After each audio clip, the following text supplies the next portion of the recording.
अस्सलाम वालेकुम students, I hope कि आप सब बिल्कुल ठीक होंगे। तो स्टूडेंट्स, इस वीडियो के अंदर जो है I will tell you about MD CAT rechecking के एक्सपीरियंस के बारे में of one of my very close relatives. उन्होंने जो है मैं अपना एमडी कैट की रीचेकिंग का एक्सपीरियंस जो है मेरे साथ शेयर किया है बहुत ज़्यादा डिटेल के अंदर। तो वो जो है मैं आपके साथ शेयर करूँगी and I will give you the answer of your frequently asked questions regarding rechecking के बारे में कि मार्क्स डिक्रीज तो नहीं होंगे, कैसे पर्सनल में जाएँ, पर्सनल प्रेफर करें या फिर रेफरल करें, आपको जाना पड़ता है, आपको क्या कुछ करना पड़ता है, क्या सिस्टम सारा रूम के अंदर कैसे वो लोग जो है सारा रीचेकिंग का प्रोसेस होता है।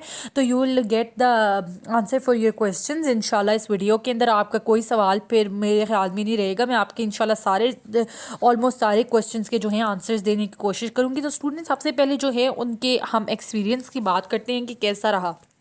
तो स्टूडेंट्स, सबसे पहले मैं बात करती हूँ कि रजिस्ट्रेशन डेट जो है पीएमसी ने एक्सटेंड कर दी है आपकी रीचेकिंग की एमडी कैट की 2021 की। पहले जो थी 22 अक्टूबर थी, अब जो है वो 29 अक्टूबर 2021 कर दी गई है। तो बस 2-3 दिन रह गए हैं। अगर आपको लगता है कि आपका टेस्ट अच्छा हुआ था तो आप जो है ज़रूर रीचेकिंग के लिए जाओ। फिर स्टूडेंट्स, बात करते हैं रेफरल की जो प्राइस है दैट इज़ 3500 और पर्सनल की जो है दैट इज़ 5000। और सबसे पहले जो होता है आप जाते हो सबसे पहले समझे कि आपने रजिस्ट्रेशन कराई है। हम बिल्कुल स्टार्ट से स्टार्ट करते हैं।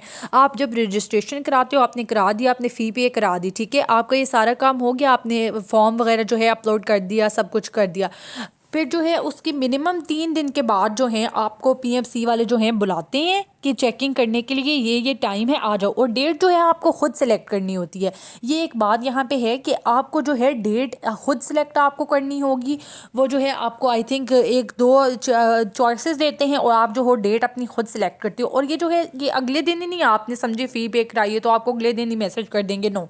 आपने जो है मिनिमम 3 दिन के बाद जो है वो आपसे कॉन्टेक्ट करेंगे। जिनसे बात हुई है, जिस लड़की ने मुझसे अपना एक्सपीरियंस शेयर किया है, उनकी जो है उनको 4 दिन के बाद बुलाया गया, ठीक है। तो फिर बात करते हैं कि जब आपको बुलाते हैं, फिर जो है डेट सेलेक्ट करते हो, आप जाते हो।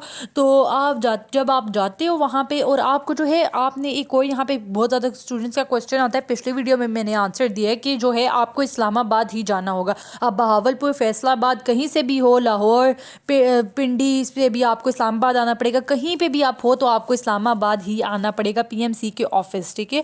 तो एक बात ये होगी। फिर हम बात करते हैं कि सबसे पहले जो है आप जाते हो, you go and you have to wait. आप जाते हो, आपको जो है कुछ स्टूडेंट्स और भी आए होते हैं ऑब्वियसली।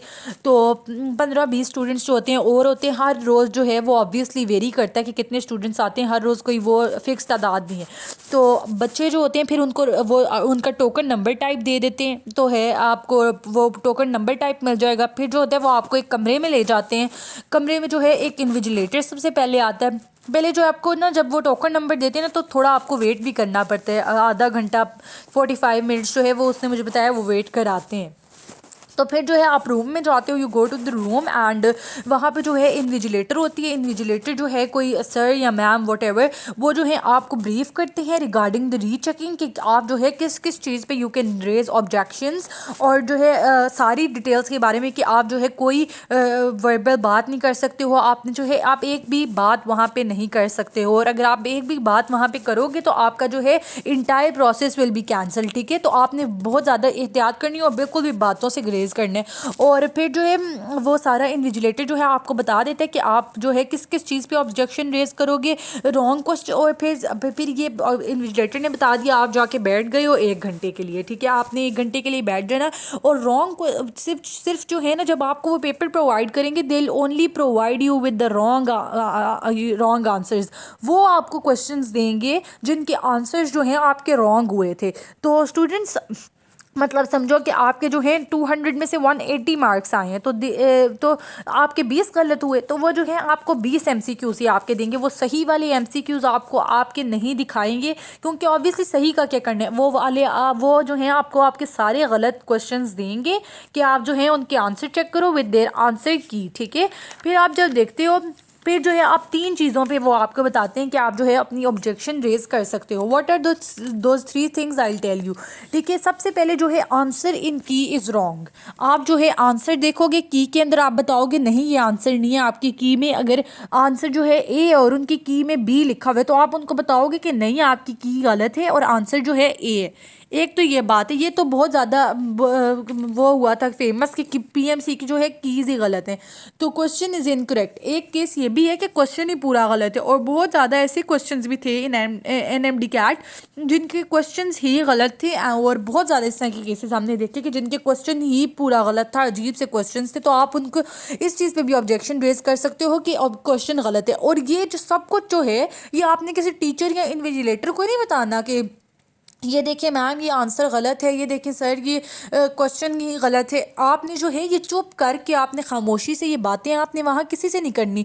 वो जो है वहाँ पे आपको एक रिव्यू फॉर्म देंगे, जब आपका पेपर से आपको पेपर देने से पहले ये सारी बातें जो है आपने रिव्यू फॉर्म में लिखनी होंगी, और किसी से भी आपने ये बात नहीं करनी, ना ही आप कोई डिस्कशन कर सकते हो किसी भी स्टूडेंट से, किसी भी टीचर से obviously you can ask something, लेकिन टीचर और किसी से आपने कोई बात नहीं करनी। आप जो है बस इंडिपेंडेंट हो, अपना अलग करोगे। और एक तीसरा केस ये है कि आंसर सही है आपका की, और की मतलब कि आंसर सही है आपका, लेकिन जो की के मुताबिक आपका आंसर सही है, की भी सही है आपका आंसर भी सही है, लेकिन जो है मार्किंग के अंदर गलती की गई है। मतलब दोनों चीज़ें गलत है, लेकिन फॉर एग्जांपल आप समझो, आपको ये बात ना थोड़ी देर में समझाएगी। फॉर एग्जांपल समझो कि आपके जो है 200 में से 180 मार्क्स हैं, ठीक है, और आपके आप 20 के बजाय आपके 15 गलत किए हुए हैं। यानी कि अगर देखो कि अगर आपके 200 में से 180 मार्क्स आपने स्कोर किए हैं, तो 200 में से 180 करो तो आपके 20 गलत बनते हैं, ठीक है। लेकिन आपने जो पेपर देखे तो आपने देखे कि ये तो मेरे 15 गलत हैं, तो आप उन्हें ये भी इस चीज़ पे भी आप पेपर पे जो है ऑब्जेक्शन रेज कर सकते हो, and you can write it down कि मेरे तो जो है सिर्फ 15 गलत है और बाकी 5 के तो सही है, और आपने जो है वो मार्क जो है आपकी मार्किंग जो है गलत हुई हुई है। फिर जो है इस कैटेगरी के अंदर तीसरी वाली जो कैटेगरी है उसके अंदर जो आते चेंज आंसर नोट मार्क्ड, यानी कि बहुत ज़्यादा स्टूडेंट्स ने यह भी कहा कि अगर हमने आंसर चेंज किया था, फॉर एग्जांपल पीएमसी ने ये ऑप्शन आपको दी थी कि अगर आप जो है ऑप्शन अपना चेंज कर सकते हो, और वो जो है उसका कोई फ़र्क नहीं पड़ेगा आपके टोटल स्कोर पे। मतलब बेशक आपने पहले ए की और आप डी कर लेते हो, डी सही आंसर था तो आपका डी ही काउंट होगा क्योंकि वो सही है। तो लेकिन स्टूडेंट्स, ये बहुत ज़्यादा बच्चों ने जो है ये देखी बात कि जो स्टूडेंट्स ने पहले आंसर मार्क किया था, बाद में उन्होंने बेशक सही किया लेकिन उन्होंने पहला वाला मार्क किया था, तो ये वाली बात भी आपने इसी कैटेगरी के अंदर लिखनी है। और जो है आउट ऑफ कोर्स भी अगर आपका कोई था तो वो भी आप जो है तीसरी कैटेगरी के अंदर ही लिखोगे। फिर जो है पेपर आपसे वो जो है ले लेंगे 1 घंटे के। आपने जो है बहुत बहुत ज़्यादा ध्यान से करना है, और आपने जो है आगे पीछे बिल्कुल भी नहीं देखना। आपने सिर्फ अपने पेपर पे कंसंट्रेट करना है, अपने पेपर पे ध्यान करना है, और बहुत जल्दी जल्दी आपको करना पड़ता है। ऑलमोस्ट आपको पेपर जो है ना पूरा वहाँ पे सॉल्व टाइप ही करना पड़ता है। तो आपने जो है बहुत ज़्यादा हाजिर दिमागी से करना है और बहुत ज़्यादा फ्रेश हो के कॉन्सेंट्रेशन से करना है। और आपको जो है 1 घंटा दिया जाएगा, and you have to try to be fast, and you have to solve and calculate answers. आपको जो है ऑलमोस्ट सॉल्व और कैलकुलेट करने पड़ेंगे आंसर्स। और बहुत ज़्यादा उस जिस बच्ची से मेरी बात हुई उसने यही बोला कि बहुत जल्दी आपको करना पड़ता है और बहुत ज़्यादा जहन भी लगाना पड़ता है, और आपको जो है पूरा आपने ये नहीं बस नॉर्मली आप गए और नॉर्मल होके, नहीं आपने इस तरह ही करने की गलती है और आपने जैसे निकालनी है गलती, और इंशाल्लाह गलतियाँ निकलेंगी। जिन स्टूडेंट से मेरी बात हुई है उनकी बहुत ज़्यादा गलतियाँ निकली, और वो बहुत ज़्यादा होपफुल हैं कि उनके मार्क्स इंक्रीज़ होंगे। और भी 1-2 स्टूडेंट से मेरी बात हुई है तो उन्होंने बोला है कि हम बहुत ज़्यादा होपफुल हैं कि हमारे मार्क्स इंक्रीज़ होंगे। जिन्होंने मुझसे जिन स्टूडेंट ने मेरे साथ जो है अपना एक्सपीरियंस शेयर किया है, उन्होंने उनके मार्क्स अभी तक जो है वो रिवाइज्ड रिज़ल्ट कार्ड नहीं आया उनका एमडी कैट का, लेकिन वो जो है उम्मीद उन्हें बहुत ज़्यादा है कि उनके मार्क्स जो हैं इंक्रीज़ होंगी, क्योंकि उन्होंने मुझे बताया कि उनकी गलतियाँ निकली थी। और आपने जो है जल्दी जल्दी कॉन्सेंट्रेशन से करना है। फिर जो है आपसे वो रिव्यू फॉर्म जो है आफ्टर 1 आवर बिल्कुल ले लेंगे, और आपने जो है फिर वो साइन करने होते हैं उस पर, एंड वो जो है it is then handed back to your invigilator, जो भी होते हैं वो आपसे वापस ले लेते हैं। फिर जो होते हैं विद इन 7 डेज़ के अंदर जो है आपका रिजल्ट आ जाएगा। बट ना आपने क्या करना है, आपने बहुत ज़्यादा जो है ध्यान रखना है और आराम आराम से करना है, आराम से नहीं करना बिल्कुल भी। आपने जो है आराम से मतलब अपने जहन को इतनी जल्दी में भी नहीं डालना, आपने काम रह के आराम से सुकून से स्मार्टली टाइम को मैनेज करना है। जितने आपके नंबर ऑफ़ एमसीक्यूज़ हैं आप गलत हैं उस हिसाब से आप जो है मैनेज करके टाइम जाओ और आपने बहुत अच्छा करना है, ठीक है।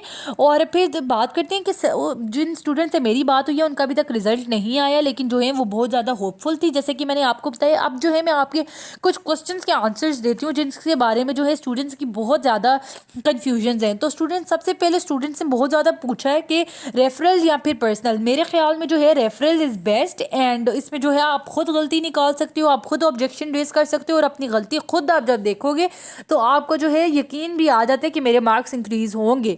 रेफरल में तो कोई और कर है, वो तो जिस तरह पीएमसी ने पिछले साल किया था उस तरह का ही कुछ लगता है। अगर आप अफोर्ड कर सकते हैं तो आपको डेफिनेटली रेफरल पर्सनल में जाना चाहिए। अगर आप नहीं भी कर सकते हो तो रेफरल ही करके आप अल्लाह से दुआ करो, तो इंशाल्लाह रेफरल में भी आपके मार्क्स इंक्रीज़ होने के चांसेस हैं। फिर बात करते हैं कि मार्क्स इंक्रीजेस होने के चांसेस। तो मेरी जिन 2-3 स्टूडेंट से बात हुई है उन सब ने बोले कि हम होपफुल हैं कि हमारे मार्क्स इंक्रीज़ होंगे, दो उनका रिजल्ट अभी तक नहीं आया। अच्छा, फिर बात करते हैं कि मार्क्स डिक्रीज़ तो नहीं होंगे। This is the most frequently asked question of the students. तो स्टूडेंट्स, अगर हम बात करते हैं मार्क्स डिक्रीज़ की, तो मार्क्स डिक्रीज़ का कोई चांस ही नहीं है, ठीक है। रेफरल का नहीं मुझे पता, लेकिन अगर आप पर्सनल में करते हो, पर्सनल में कोई चांस नहीं है ऑफ मतलब मार्क्स के आपके डिक्रीज़ होने का। वैसे रेफरल में भी आई डोंट थिंक कि मार्क्स डिक्रीज़ होने का चांस है, क्योंकि जब वो आपको प्रोवाइड ही आपके रॉन्ग क्वेश्चंस करेंगे तो how can they decrease your marks? No, never. वो कभी भी आपके मार्क्स जो है डिक्रीज़ नहीं करेंगे, क्योंकि आपको जो है सिर्फ सही क्वेश्चन प्रोवाइड किए जाते हैं और गलत क्वेश्चन प्रोवाइड किए जाते हैं, और सही क्वेश्चन की तरफ तो वो मतलब देखते भी नहीं है। वो जो आपके मार्क्स हैं वो पक्के हैं, वो पूरे हैं, उनको कोई ख़तरा नहीं है आपकी रीचेकिंग से। तो आपके जो रॉन्ग हैं उन्हीं की बात होगी, सही की बात कोई भी नहीं है, सही को कोई फ़र्क नहीं पड़ रहा। तो फिर बात करते हैं कि आपको इस्लामाबाद ही जाना होगा फॉर योर रीचेकिंग। येस, कि मैं स्टार्ट में बता चुकी हूँ कि आपको जो है बिल्कुल इस्लामाबाद ही आना होगा फॉर योर रीचेकिंग। पीएनसी के ऑफिस आपको आना होगा। अगर मैंने जो है आपके मोस्ट फ्रीक्वेंटली जो आज क्वेश्चन थे बहुत ज़्यादा ये पूछ रहे थे सारे स्टूडेंट्स, तो आप जो है अगर आपको अभी भी कोई क्वेश्चन आ रहा है जहन में, कोई ऐसी बात आ रही है जिसमें आपको थोड़ी सी कन्फ्यूजन हो रही है, तो you can definitely ask me in the comment section. और I hope this video was helpful for you. And 29 अक्टूबर जो है लास्ट डेट है अप्लाई करने की, और आप जो है ज़रूर अप्लाई करो और इंशाल्लाह बस अल्लाह पे उम्मीद रखो, आपके मार्क्स जो है ज़रूर इंक्रीज़ होंगे और गलतियाँ ज़रूर निकलेंगी उनकी, and they will accept that too इंशाल्लाह। और I hope this video was helpful for you. Thank you so much.